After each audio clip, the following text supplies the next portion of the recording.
few people asked me where the belt was yesterday, and truth be told, I was getting it altered.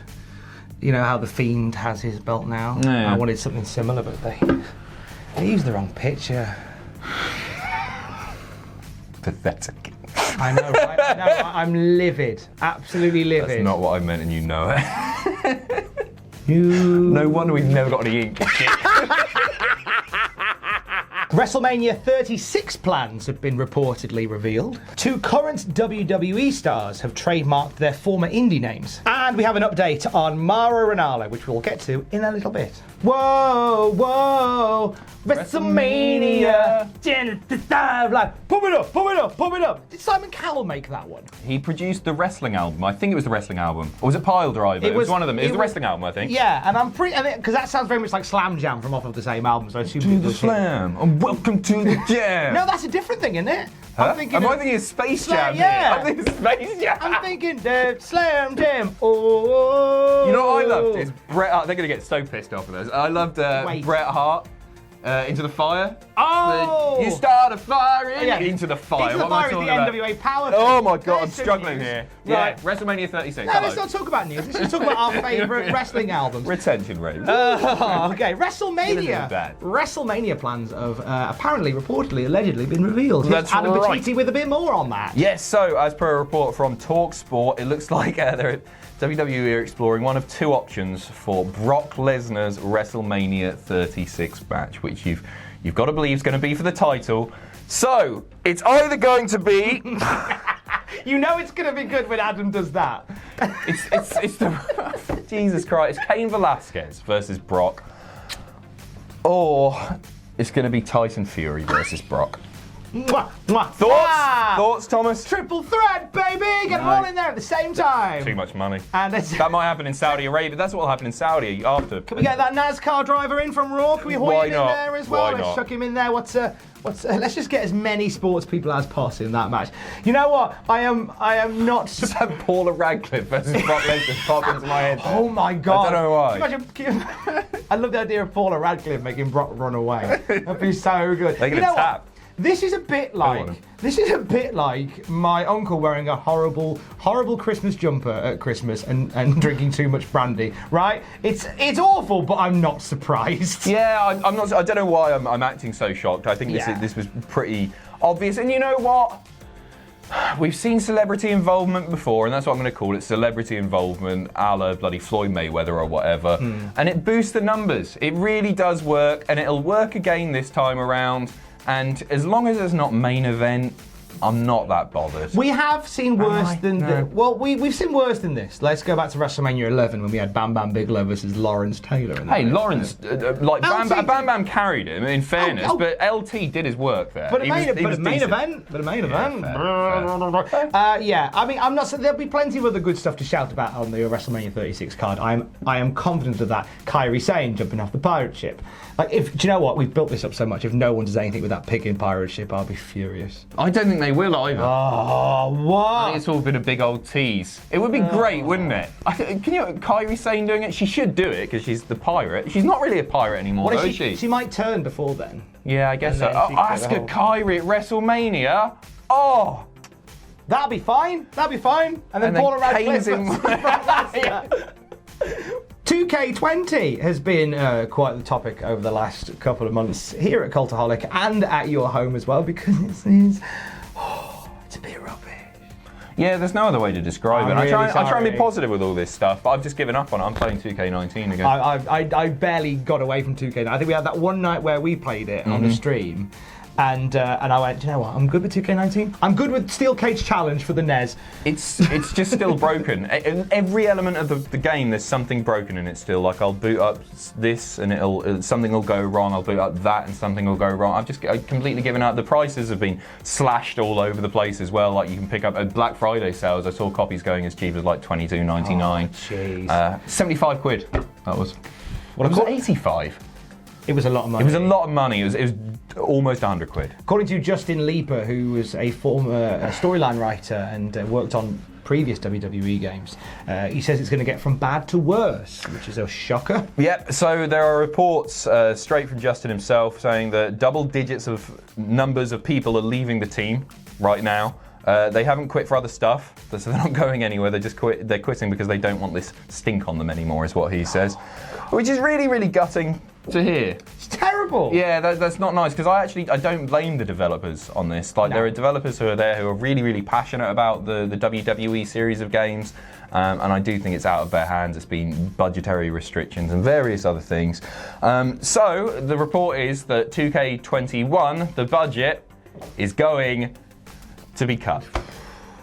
Yeah, because that's the one thing this game needed, is less people and less money invested. So that's down to 2K20 selling poorly, and the reason that it's selling poorly is because it's a bad game.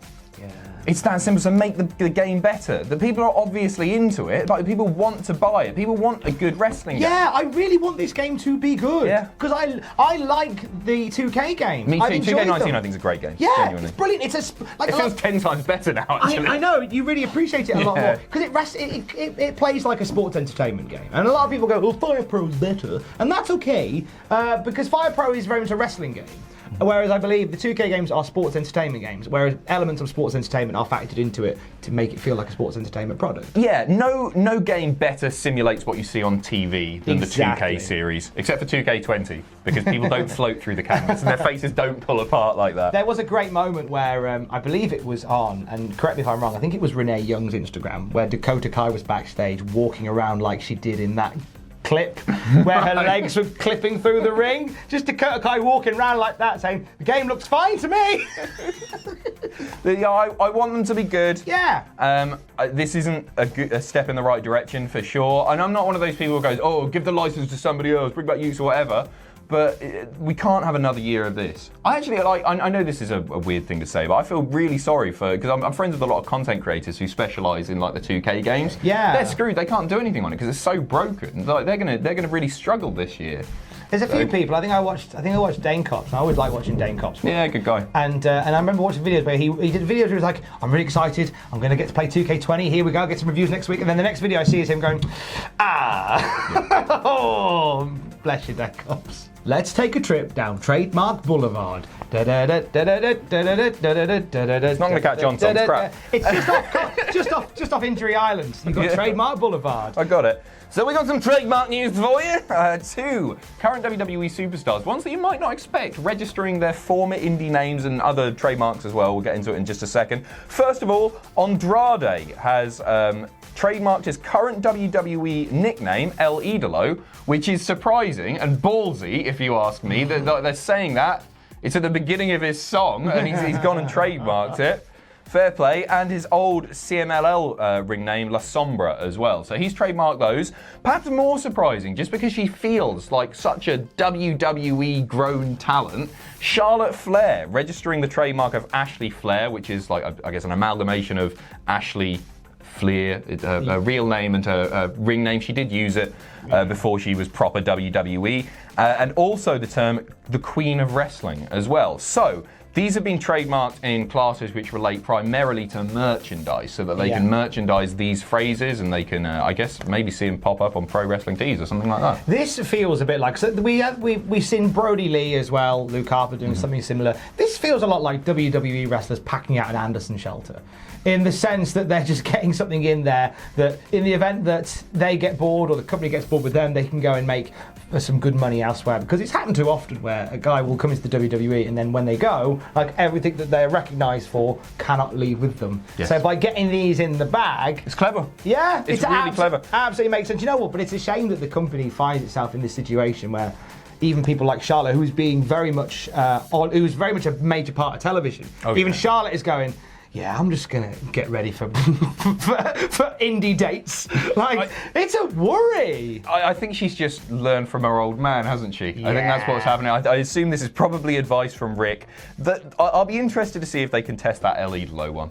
I'll be really interested by that. I've seen speculation, by the way, that people are going, oh, it means they're going to leave, they're going to go AEW. I don't think it means that at all. I think they're just playing it safe, playing it sensible, and fair play to them as well, genuinely. I think it's a good thing. If WWE don't get there first, Yeah, Go for it. get amongst it. I've copyrighted Tom Campbell. Have you? Yeah, just in case. And finalement, Mauro Ranallo getting back to work tomorrow, which is exciting to hear. Yes, that's right. A report from Brian Satin of Pro Wrestling Sheet reporting that following his absence from WWE, he's going to be back this week on NXT. It's very, very good news indeed. It is indeed. I'm hoping that we can just put all this daftness behind us now, and because among everything else, like, I hope that Mauro Ranallo has stepped away and taken the time that he needs and got whatever he needs from it. I hope Corey Graves doesn't try, starting an angle on Twitter again without checking with other people first. Yeah. And more than anything, I missed Ranallo's voice on NXT this past week. I thought Tom Phillips did a bang-up job. Tom Phillips is an excellent broadcaster in his own right. I'm a big fan of Tom Phillips in the sense that there were points where, like Tom Phillips does the job where you don't notice him, but you do notice him. Like, it's not whereas I like Mauro Ranallo because he's a bit of a bigger character. Yeah, absolutely. And I think he's the voice of NXT, isn't he? That's exactly. that you associate Mauro with him, so it doesn't quite feel right when he's not there. I've been reading a few comments just before we close the video of people saying that Mauro should have manned up, and I think those people are probably misunderstanding that it was an unnecessary thing for Corey to do, and it's the sort of thing that can send somebody into a bit of a spiral if they deal with mental health issues. That's got to be pointed out, because I've been seeing those comments and I don't really like them. Why do we have to man up? Yeah. Like, if you feel sad, be sad. It's all right. And this is a problem chemically or in his brain. This isn't just like him feeling sad, is it? This is more than that. It is, but it's still like it's this old adage of we'd stiff up a lip, crack on, all this stuff. We don't know. Some days you don't feel it. You know what? I have days when I don't feel it, and everyone goes, "You're the happiest man on the planet, Keith."